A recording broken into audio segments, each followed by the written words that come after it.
Assalamu alaikum everyone. So today we are going to discuss a topic of orthodontics that is about the management of cleft lip and palate. So हमें basically at the time of birth पे जो most common deformity मिलती है वो होती है cleft lip and palate. अब इसके various जो हैं वो reasons हैं. Number one, like it can be due to geographical location की वजह से, ethnicity, gender based and also due to the economic status of the individual. अब देखा गया कि हर 600 से 1000 बर्ड्स में 1% का क्लेफ्ट लिप और पैलेट का केस मिलता है. इसी तरह चूँकि हमने एथनिसिटी की बेस पे भी कहा और जोग्राफिकल लोकेशन की बेस पे भी कहा, तो मंगोलॉइड्स में सबसे ज़्यादा जो मंगोल्स होते हैं उनमें सबसे ज़्यादा जो है वो हाईएस्ट इंसिडेंस मिला है क्लेफ्ट लिप और पैलेट का. इसी तरह on the basis of gender में मेल्स में क्लेफ्ट लिप कॉमन होता है जबकि पैलेट जो है वो फीमेल्स में कॉमन होता है. So like I have written here के cleft lip is more in the males and palate is more in the females. इसी तरह we have unilateral and bilateral cleft. अब unilateral में हमारे पास 80% चांसेस जो हैं वो unilateral के होते हैं और जो 20% चांसेस हैं वो bilateral के होते हैं. इसी तरह साइड्स के ऊपर डिपेंड करता है कि मोस्टली हमें क्लेफ्ट जो हैं वो लेफ़्ट साइड के मिलते हैं, जो कि कितने परसेंट हैं, 70% केसेस में हमें लेफ़्ट साइड पे क्लेफ्ट मिलता है. सो ये all the basis of gender, all the basis of ethnicity. So ये हमें केसेस मिलते हैं क्लेफ्ट के. सो नाउ लेट्स सी कि एम्ब्रियोलॉजिकल बैकग्राउंड क्या है. बेसिकली जब हमारा फेस बन रहा होता है तो वहाँ पे बहुत सारे एम्ब्रियोनिक प्रोसेसेस होते हैं. जो हमारी ओरल कैविटी है उसके अंदर हमारी जो प्रिमिटिव ओरल कैविटी है जिसको लाइक प्रीमेच्योर कहते हैं, उसको हम स्टोमोडियम भी कहते हैं. उस स्टोमोडियम के अराउंड बहुत सारे एम्ब्रियोनिक प्रोसेसेस होते हैं और उन प्रोसेसेस की फ्यूजन के बाद हमारा फेस बनता है.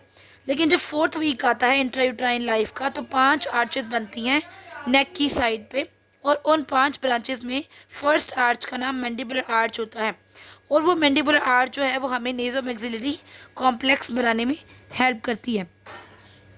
अब ये जो स्टोमोडियम जिसको बात करते हैं कि हम प्रीमेच्योर ओरल कैविटी की बात करते हैं या प्रीमेटिव ओरल कैविटी की बात करते हैं, इसके अराउंड मीजोडर्म की लेयर होती है और वो मीजोडर्म की लेयर प्रोलिफरेट करती है. अब ये जो फर्स्ट आर्च है जिसको हमने कहा कि 5 आर्चेस में से फर्स्ट आर्च का नाम मैंडिबुलर आर्च है.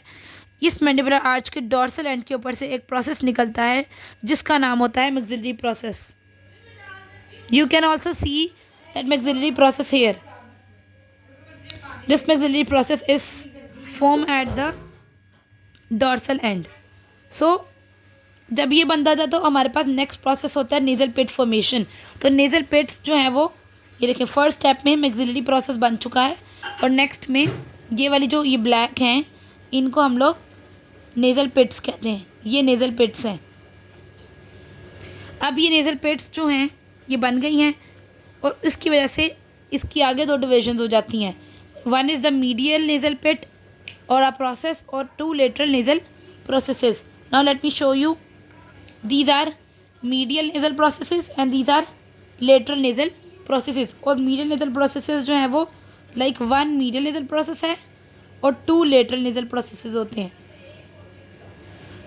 अब हमारे पास जो मैक्सिलरी प्रोसेस है वो भी बन चुका है, नेज़ल पिट्स भी बन चुके हैं और ये मीडियल और लेटरल नेज़ल प्रोसेसेस भी बन चुके हैं. अब जो हमारा अपर लिप है और जो हमारा प्राइमरी पैलेट है वो इन मैक्सिलरी प्रोसेसेस की फ्यूजन से बनता है. लाइक यहाँ पे भी एक मैक्सिलरी प्रोसेस है और यहाँ पे भी एक मैक्सिलरी प्रोसेस है. इनकी फ्यूजन से ये प्राइमरी पैलेट बनता है. हम यहाँ लिख लेते हैं फ्यूजन ऑफ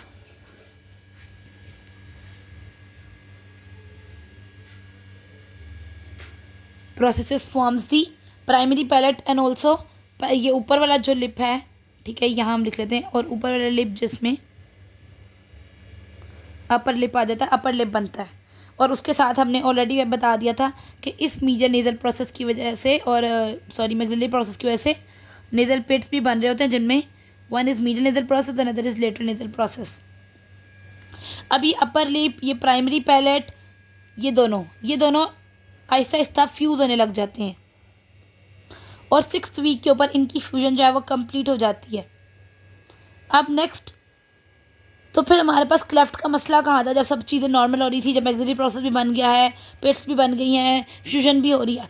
तो मसला आता है कि जब इस अपर लिप ने और इस मैक्सिलरी प्रोसेस की वजह से जो प्राइमरी पैलेट बना है इस अपर लिप और इस प्राइमरी पैलेट ने फ्यूज़ होना होता है। जब 6th वीक के ऊपर ये फ्यूजन हो रही होती है, अगर ये फ्यूजन ना हो और इसकी फेलियर हो जाए, जैसे कि उन्होंने कहा है कि ये प्रोसेसेस जो हैं वो बन रहे हैं, ये failure of this developmental processes में लीड टू यूनिलेटरल और bilateral defect along the lines of normal fusion.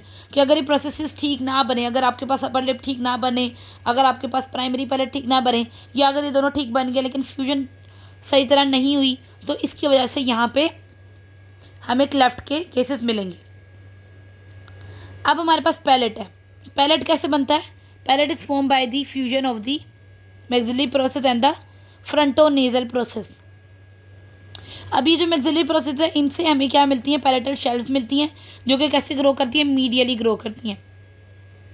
The union of the two palatal shells is prevented by initially by the presence of the tongue. कि शुरू में इन दो palatal shells की fusion को रोकने के लिए बीच में टंग मौजूद होती है, लेकिन आहिस्ता आहिस्ता ये शेल्स जो हैं वो नीचे ग्रो कर रही होती हैं, लाइक दिस। ये हमारे पास सेकेंडरी पैलेटल शेल्स हैं, ठीक है। और ये हमने क्या कहा है कि ये किसने हमें दी हैं? ये भी हमें मैक्सिलरी प्रोसेस नहीं दी हैं। तो मैक्सिलरी प्रोसेस की वजह से ये सेकेंडरी पैलेटल शेल्स जो हैं, आगे से इनको टंग रोक रही होती है, लेकिन पीछे ये वर्टिकली ग्रो करना लग जाती हैं। और 7th वीक के ऊपर टंग जब डिसेंड करती है और ये पैलेटल शेल्स कैसे जाती हैं? They are more horizontal. और 8.5 पे ये बहुत करीब आती हैं, जैसे कि ये देखो ऐसे इस तरह करीब आ रही हैं, और इस वाले पे आके ये बिल्कुल क्लोज अप्रॉक्सीमेशन में आ जाती है। तो वो कह रहे हैं कि closure of the secondary palate. अब ये सेकेंडरी पैलेटल एरिया ना, जो सेकेंडरी पैलेटल शेल्स की वजह से बना है, इसकी एलिवेशन होना, इसकी क्लोजर होना by the elevation of the palatal shells, ठीक है। ये सारा कुछ कंप्लीट हो जाता है 2 वीक्स के अंदर अंदर। तो इसका मतलब सेकेंडरी पैलेट बन गया फ्यूजन ऑफ पैलेटल शेल्स की वजह से, और ये प्रोसेस 17th वीक पे ख़त्म हो गया। अगर ये जो पैलेटल शेल्स हैं ये ना मिले सही तरह, तो सेकेंडरी पैलेटल एरिया जो है वो क्लोज नहीं होगा, जिसको हम कहते हैं cleft palate. You can see here, ये हमने कहा कि formation of the secondary palate occur with the fusion of palatal shells at the 17th week. तो अगर ये फेल हो जाए और ये फ्यूज़ ना करें, तो इसको कहेंगे क्लेफ्ट पैलेट। और उसके अलावा अपर लिप की तो हमने बात कर ली थी कि प्राइमरी पैलेट, अपर लिप, ये हमें कौन देता है? मैक्सिलरी प्रोसेस देता है। तो हमें मैंडिबुलर प्रोसेसेस क्या देते हैं? लोअर लिप देते हैं और जॉ देते हैं। तो उन्होंने कहा है कि जो हमारे पास फ्यूजन होती है वो अगर डिफेक्टिव हो जाए या इनकम्प्लीट हो, तो उसकी वजह से क्लेफ्टिंग आती है, ठीक है। अपर लिप में भी यही है कि अगर आपको जो मैक्सिलरी प्रोसेस है, इससे जो आपको 2 स्ट्रक्चर मिले हैं, अपर लिप और प्राइमरी पैलेट, उन्होंने फ्यूज़ करना होता है 6th वीक पे। अगर वो फ्यूज़ नहीं करते तो आपको यूनिलेटरल या बायलेटरल क्लेफ्ट लिप मिल जाता है। और पैलेट में कि अगर आपका जो सेकेंडरी पैलेट है वो पैलेटल शेल्स की वजह से बनना है, और अगर पैलेटल शेल्स सही टाइम पे क्लोज अप्रॉक्सीमेशन में ना आए, तो वो आपको क्लेफ्ट पैलेट फॉर्मेशन करवा देते हैं। तो ये हमारा था थोड़ा सा एम्ब्रियोलॉजिकल बैकग्राउंड कि किस तरह से आगे बस क्लेफ्ट लिप और पैलेट बनता है। नेक्स्ट वीडियो में हम ईटियोलॉजी को डिस्कस करेंगे। If you like the video, don't forget to subscribe my channel. Take care, अल्लाह हाफिज़।